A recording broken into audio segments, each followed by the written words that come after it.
Hey Macromotioners, we're back for another workout of the day. Today we're going to do 4 rounds for time. So you're going to time yourself.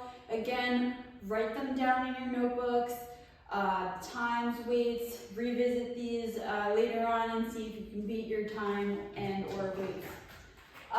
Okay, so 4 rounds, 25 sit-ups, 25 bar jump overs, 10 deadlifts, 25 ab twists, and 25 box jumps. So we're going to go over each one of those movements and modifications. So first up is sit-ups. I feel like we go over this every week, but we'll go over once again if you're just joining us for the first time. So sit-up, again for these, because it's volume, you can use the momentum of your arms. If you want a little bit harder, no arms, but just make sure that you're breaking that plane. If you can't do a full sit-up, you can do crunches. I tried to tell you to reach for your knees or your heels. You can put your hands here as well. Just no behind the neck so we're not straining the neck. Same thing with the sit-ups as well. Okay. Bar jumps. So bar jumps. Hold on a minute. I don't know. Can I get this bar though? So with bar jumps, you're gonna have the bar for the deadlifts. So you want to jump with both feet over. You want to try to go fast like that and try not to just, but you know, be careful if you're not so coordinated. That's okay. You can jump to a plate or jump over the plate.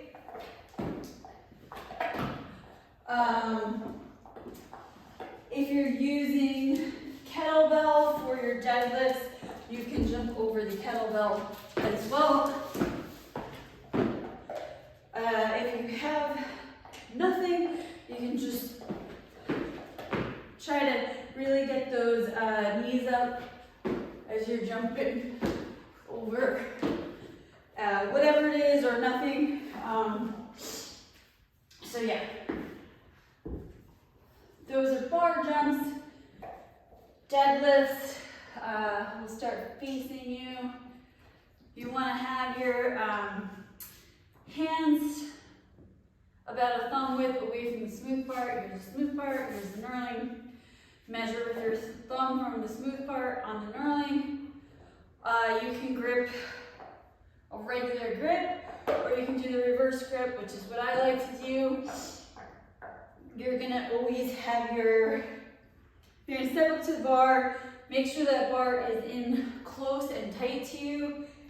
You want to essentially be touching yourself. That sounded weird and bad. Okay, so you want the bar to be touching your legs all the way up. There should always be contact of some sort. Your butt is always above your knee, never squat below. You're not bending too much on deadlifts. It should be about here. This is the furthest you should be bending over. So you're gonna pull the bar up, knees out of the way, come down, your butt kind of comes back, and then as you pass your knees bend again. So we'll go sideways.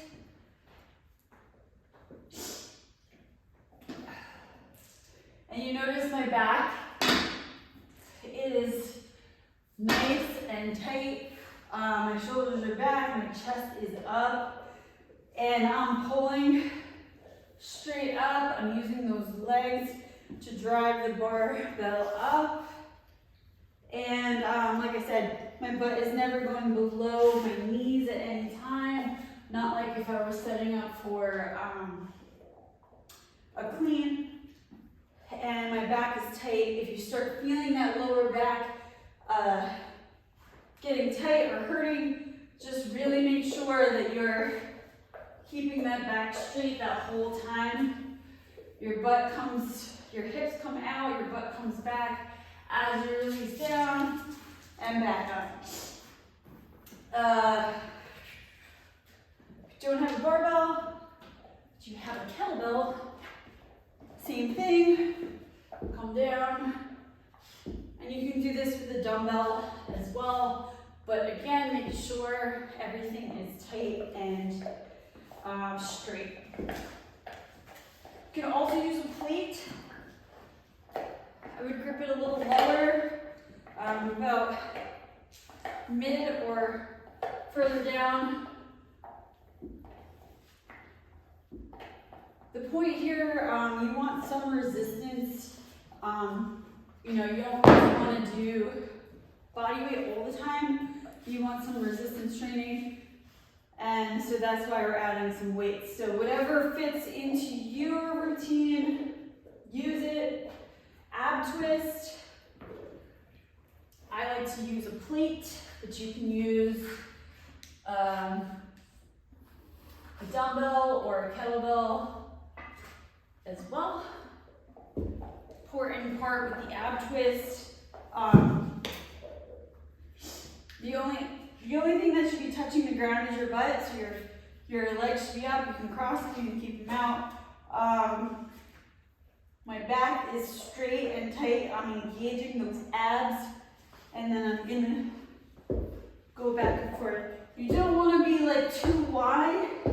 You want to keep it nice and close.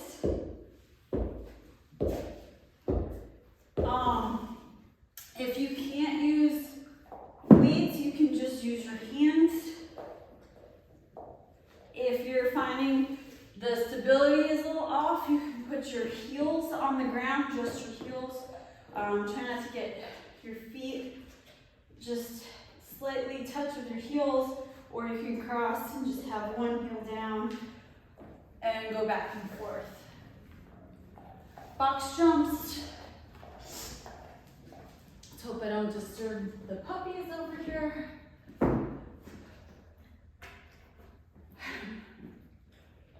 Okay, so a box jump, you want to make sure that you're facing the box. You're going to jump and land with your feet completely on top of the box.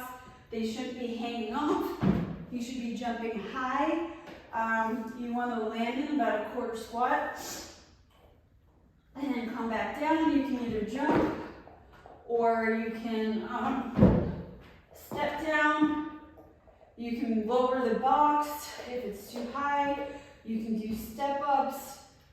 Make sure your foot is flat on the box. Step all the way up and then put the other foot down. Don't do it while you're bent here. Make sure you're all the way up for placing that box. You can stack up plates. You can box jumps. Oh, another thing too with box jumps, don't jump on like this. Try to get no lower than a quarter squat. And all the way up, you want to extend all the way up. And if you aren't ready for box jumps, you can do jumping squats. Let me go sideways for you. Ooh, my hips. So yeah, so that's the workout. 4 rounds of that. So you're going to go all through those completely 4 times. Get that timer running. Record your times, record your weights. And good luck, guys.